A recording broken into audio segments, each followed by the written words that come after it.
नमस्कार दोस्तों, आज की इस वीडियो के अंदर हम लोग AMIC फॉर्जिंग लिमिटेड के आईपीओ के बारे में बात करेंगे। हम लोग डिटेल में एनालिसिस करेंगे इस कंपनी का, साथ ही साथ मैं आपको कंपनी के फाइनेंशियल फंडामेंटल भी बताऊंगा और आपको मेरा पर्सनल ओपिनियन भी दूंगा कि क्या आपको ये आईपीओ अप्लाई करना चाहिए या तो फिर आपको इस आईपीओ को अवॉइड करना चाहिए। और अगर आप लोग इस आईपीओ को अप्लाई करते हो तो क्या सिर्फ और सिर्फ लिस्टिंग इन पाने के लिए इसे अप्लाई करना चाहिए या तो फिर लॉन्ग टर्म इन्वेस्टमेंट के लिए इसे अप्लाई करना चाहिए। तो चलिए दोस्तों, आपके सारे डाउट्स को मैं क्लियर करता हूँ आज के इस वीडियो के अंदर। और इसी तरीके के वीडियोस को पाने के लिए चैनल को सब्सक्राइब करके ऑल के नोटिफिकेशन बेल को ऑन करना ना भूलें। तो मैं आ चुका हूँ यहाँ पर AMIC फॉर्जिंग्स लिमिटेड की ऑफिशियल वेबसाइट के ऊपर। आप लोग देख सकते हो कि ये लोग जो है वो यहाँ पर आयरन से रिलेटेड जो स्टील हमारा होते हैं, तो उसके चलते ये लोग यहाँ पर अलग अलग तरीके के प्रोडक्ट्स बनाते हैं जिनका जो इस्तेमाल है वो ढेर सारी इंडस्ट्रीज़ के अंदर होता है। मैं आपको एक बार इनके प्रोडक्ट्स भी दिखा देता हूँ। आप लोग यहाँ पर देख सकते हो कि भाई जो यहाँ पर स्टील की अलग अलग यहाँ पर आप लोग चीज़ें देख सकते हो, तो ये अलग अलग इंडस्ट्रीज़ के अंदर अलग अलग मशीनरी वगैरह के अंदर ये सब इस्तेमाल होता है। मैं आपको दिखा देता हूँ कि भाई इनके जो प्रोडक्ट्स हैं वो किन किन इंडस्ट्रीज़ के अंदर भी यूज़ होते हैं। तो इन लोगों ने यहाँ पर लिखा हुआ है कि इंडस्ट्रीज़ भी सर्व, मतलब कि इन लोगों के जो प्रोडक्ट हैं वो यहाँ पर स्टील प्लांट के अंदर यूज़ होते हैं, साथ ही साथ रेलवेज़ के अंदर, पावर एंड एनर्जी के अंदर, ऑटोमोटिव्स के अंदर, पोर्ट्स एंड यार्ड्स के अंदर होता है, साथ ही साथ माइनिंग के अंदर, हैवी इंजीनियरिंग के अंदर, साथ ही साथ मटेरियल हैंडलिंग के अंदर और पावर ट्रांसमिशन के अंदर भी इनके प्रोडक्ट्स के यहाँ पर इस्तेमाल होता है। तो आप लोग समझ सकते हो कि इनके जो प्रोडक्ट्स की है जो यहाँ पर काफ़ी ज़्यादा अच्छी खासी डिमांड्स है और प्रेजेंट के अंदर आने वाले फ्यूचर के अंदर भी इस कंपनी के प्रोडक्ट्स की डिमांड यहाँ पर बनी रहेगी। तो कंपनी के जो फ्यूचर है वो ब्राइट देखने को मिल रहा है। वहीं अगर हम लोग बात करें यहाँ पर आईपीओ के इंपॉर्टेंट डेट्स और डिटेल की, तो 29 नवंबर के दिन आज ये आईपीओ ओपन हुआ है। वही 1 दिसंबर के दिन ये आईपीओ यहाँ पर क्लोज होगा। अगर मैं बात करूँ प्राइस बैंड की तो 121 रुपये से लेकर 126 रुपये पर शेयर का प्राइस बैंड रहेगा। वहीं अगर मैं बात करूँ लॉट साइज की तो 1,000 शेयर्स का यहाँ पर एक लॉट रहेगा। वहीं अगर मैं बात करूँ टोटल इशू की तो 34 करोड़ का टोटल इशू है और जितना का जितना इशू है वो सारा का सारा यहाँ पर फ्रेश इशू है। तो ये भी एक अच्छी चीज़ हमें देखने को मिल रही है। अगर मैं बात करूँ कैटेगरी वाइज लॉट साइज की और इन्वेस्टमेंट अमाउंट की, तो रिटेल कैटेगरी के अंदर आप लोग मिनिमम और मैक्सिमम एक लॉट के लिए ही अप्लाई कर सकते हो, जहाँ पर जो आपकी इन्वेस्टमेंट है वो यहाँ पर 1,26,000 रुपीज़ की हो जाएगी। वहीं HNI कैटेगरी के अंदर मिनिमम आपको 2 लॉट के लिए अप्लाई करना पड़ेगा, जहाँ पर जो आपकी इन्वेस्टमेंट है वो यहाँ पर 2,52,000 रुपीज़ की हो जाएगी।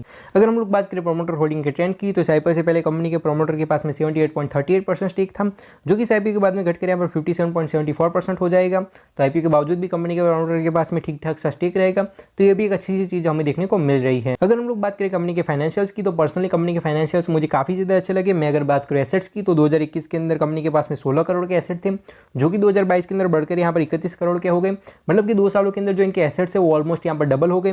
फिर मैं अगर बात करूँ 2023 की, तो 2023 के अंदर इनके जो एसेट्स है वो यहाँ पर बढ़कर 61 करोड़ के हो गए। मतलब कि 2022 के कंपेरेटिवली ऑलमोस्ट डबल हो गए। तो इनके जो एसेट्स की ग्रोथ है वो काफ़ी ज़्यादा अच्छी है और एज ऑफ नाउ कंपनी के पास में 63 करोड़ एंड 67 लाख के एसेट्स हैं। तो एक अच्छी चीज़ हमें देखने को मिल रही है। वहीं अगर मैं बात करूँ कंपनी के रेवेन्यू की, तो ईयर ऑन ईयर कंपनी के रेवेन्यू के अंदर भी हमें काफ़ी अच्छी ग्रोथ देखने को मिल रही है। वहीं अगर मैं बात करूँ प्रॉफिट आफ्टर टैक्स की, तो 2021 के अंदर कंपनी ने यहाँ पर 56 लाख का प्रॉफिट बुक करा था, जो कि बढ़कर 2022 के अंदर यहाँ पर 86 लाख का हो गया। फिर 2023 के अंदर कंपनी ने यहाँ पर 9 करोड़ और 80 लाख का प्रॉफिट बुक किया है। मतलब कि 3 सालों के अंदर जो कंपनी की प्रॉफिट ग्रोथ है वो हमें काफ़ी ज़्यादा अच्छी देखने को मिल रही है। और मार्च के अंदर जैसे फाइनेंशियल ईयर खत्म हुआ तो वहाँ से लेकर जून के बीच के अंदर भी कंपनी ने यहाँ पर 3 करोड़ और 60 लाख के करीब के प्रॉफिट बुक करा है। तो एक अच्छी चीज़ हमें देखने को मिल रही है। मतलब कि दोस्तों कंपनी की प्रॉफिट ग्रोथ भी अच्छी है, साथ ही साथ कंपनी यहाँ पर हाईली प्रॉफिटेबल है। और अगर दोस्तों यही जो फिगर्स है, यही जो ग्रोथ है वो हमें आने वाले सालों के अंदर देखने को मिल रही है, मिल सकती है। और अगर यही ग्रोथ हमें देखने को मिली तो हमें काफ़ी ज़्यादा अच्छी रिटर्न्स देखने को मिल सकते हैं। वहीं अगर मैं बात करूँ नेटवर्थ, रिजर्व्स एंड सरप्लस की, तो इन दोनों के अंदर ही हमें काफ़ी ज़्यादा अच्छी ग्रोथ देखने को मिल रही है। वहीं अगर मैं बात करूँ बोरोइंग की, तो 2021 के अंदर कंपनी के ऊपर 4 करोड़ और 36 लाख की बोरोइंग थी, जो कि बढ़कर 2022 के अंदर यहाँ पर 10 करोड़ की होगी। फिर 2023 के अंदर वो घटकर यहाँ पर 3 करोड़ और 85 लाख की होगी। और जैसे फाइनेंशियल ईयर खत्म हुआ तो वहाँ से लेकर जून के बीच के अंदर भी इन लोगों की जो बोरोइंग है वो घटकर यहाँ पर 2 करोड़ और 87 लाख की होगी। एज ऑफ नाउ कंपनी के ऊपर 2 करोड़ और 87 लाख की बोरोइंग है।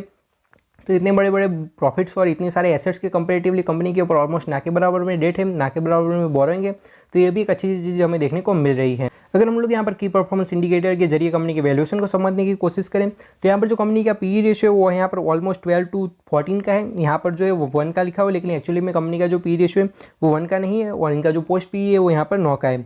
तो क्लियर में अगर आपको आसान भाषा के अंदर समझाऊँ तो इन लोगों का जो पी रेशियो है वो 1200 लेकर 14 के बीच के अंदर है। वहीं लोगों का जो मार्केट कैप है वो यहाँ पर 132 करोड़ का है। वहीं जो यहाँ पर कंपनी का रिटर्न ऑन इक्विटी है वो यहाँ पर 71% का है। वहीं जो कंपनी का रिटर्न ऑन कैपिटल एम्प्लॉयड है वो 55% का है। तो कंपनी का ROE और ROC जो है वो हमें काफ़ी ज़्यादा अच्छा देखने को मिल रहा है। पर्सनली लोगों का जो रिटर्न ऑन कैपिटल एम्प्लॉयड है वो मुझे काफ़ी ज़्यादा अच्छा यहाँ पर लगा। वहीं अगर मैं बात करूँ डेट टू इक्विटी रेशियो की, तो 0.26 का इन लोगों का डेट टू इक्विटी रेशियो है। मतलब कि ऑलमोस्ट कंपनी के ऊपर ना के बराबर में डेट है। तो ये भी एक पॉजिटिव चीज़ हमें देखने को मिल रही है। वहीं अगर मैं बात करूँ इन लोगों की अर्निंग पर शेयर की, तो 12 रुपीज़ एंड 83 पैसे की इन लोगों की अर्निंग पर शेयर है। तो ये भी हमें अच्छे से देखने को मिल रही है। वहीं अगर मैं बात करूँ रिटर्न ऑन नेटवर्थ की, तो 49% के लोगों की रिटर्न ऑन नेटवर्थ है। तो ये भी हमें काफ़ी ज़्यादा अच्छी देखने को मिल रही है। अगर हम लोग यहाँ पर AMIC फॉर्जिंग्स का यहाँ पर अगर हम लोग पीयर कंपैरिजन करें तो हमें यहाँ पर इन्हीं से सेक्टर की 2 कंपनियाँ यहाँ पर दी गई है। अगर मैं बात करूँ पीई रेशो की, तो अगर हम लोग इनके पीई रेशो को 14 का भी मानकर चलते हैं तो यहाँ पर सेक्टर के हिसाब से कंपनी की जो वैल्यूएशन है वो हमें ओवरऑल काफ़ी ज़्यादा फेयर देखने को मिल रही है। मैं ऐसा क्यों बोल रहा हूँ मैं आपको समझाता हूँ, क्योंकि इन लोगों का जो रिटर्न ऑन नेटवर्थ है यहाँ पर दूसरी 2 कंपनियों के कंपेरेटिवली आप लोग देख सकते हो कि जो काफ़ी ज़्यादा हाई देखने को मिल रहा है। तो एक अच्छी चीज़ हमें देखने को मिल रही है। अगर हम लोग बात करें ऑब्जेक्ट्स ऑफ द इशू की कि भाई साहब ये लोग यहाँ पर IPO लेकर क्यों आए हैं, तो इन लोगों ने यहाँ पर मेनली 2 रीज़न बताए। एक तो इन लोगों को जो है अपनी एक मैन्युफैक्चरिंग की फैसिलिटी को सेटअप करना है, तो उसके लिए पैसा चाहिए। और दूसरा इन लोगों ने यहाँ पर वर्किंग कैपिटल रिक्वायरमेंट को अपना रीज़न बताया कि भाई कंपनी को और धंधे को चलाने के लिए इन लोगों को पैसों की ज़रूरत है। तो ओवरऑल IPO के पीछे का रीज़न भी हमें काफ़ी ज़्यादा फेयर देखने को मिल रहा है। और वहीं जब मैं ये वीडियो बना रहा हूँ तभी इस IPO को ओपन हुए पहला दिन हो चुका है और पहले दिन का जो सब्सक्रिप्शन स्टेटस है वो हमें कुछ इस तरीके का देखने को मिल रहा है। QIB कैटेगरी के अंदर ये IPO 3.53 टाइम्स जितना ओवर सब्सक्राइब हुआ है, तो QIB कैटेगरी के हिसाब से अच्छा सब्सक्रिप्शन है। वही HNI कैटेगरी के अंदर ये IPO 4 टाइम्स जितना ओवर सब्सक्राइब हुआ है। वही रिटेल कैटेगरी के अंदर 6.55 टाइम्स जितना ओवर सब्सक्राइब हुआ है और टोटल ये IPO जो है 5.50 टाइम्स जितना यहाँ पर ओवर सब्सक्राइब हुआ है। तो पहले दिन के हिसाब से कंपनी का ओवरऑल सब्सक्रिप्शन स्टेटस भी अच्छा है। तो हम लोगों ने यहाँ पर डिटेल में एनालिसिस करा AMIC फॉर्जिंग्स लिमिटेड के IPO का। अगर मैं बात करूँ मेरे पर्सनल ओपिनियन की, पर्सनली मुझे कंपनी काफ़ी ज़्यादा अच्छी लगी। कंपनी के फाइनेंशियल फंडामेंटल और जो प्रॉफिट ग्रोथ है वो मुझे काफ़ी ज़्यादा अच्छी लगी। तो अगर मैं बात करूँ लॉन्ग टर्म की, तो नो डाउट आप लोग इस IPO को लेकर लॉन्ग टर्म के बारे में भी सोच सकते हो।